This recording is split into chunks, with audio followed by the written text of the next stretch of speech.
सुवर्णलोक महोत्सव और राज्यस्तरीय पड़ोसी मेला 2024 आसंता जनवरी 7 रु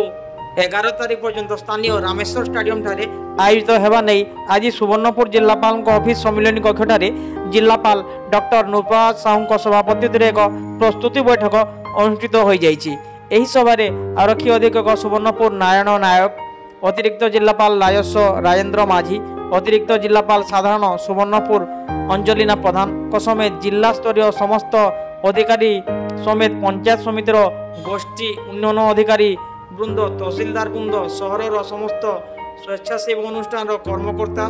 स्कूल कॉलेज कर्तृपक्ष, बुद्धिजीवी, वरिष्ठ नागरिक संघर सदस्य वृंद, जिला सांस्कृतिक समिति, समस्त ब्लॉक सांस्कृतिक समितिर सदस्य सभापति संपादक माने जोगदे उत्सव को अत्यंत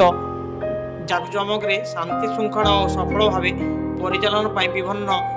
सुचिंतित मतामत रखी। विशेषकर आरंभ दिन अधिष्ठात्री देवी माँ सुरेश्वरी मंदिर मशाल शोभा बेले अनन्य हजार ऊर्ध कलाकार मानक एक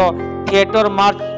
करने सह मेला परिसर में फूड कोर्ट और सांस्कृतिक कार्यक्रम राज्य और राज्य बाहर कलाकार मानक नहीं सांस्कृतिक कार्यक्रम मान अनुष्ठित होगा गुरुत्वारोप करा जायथिला।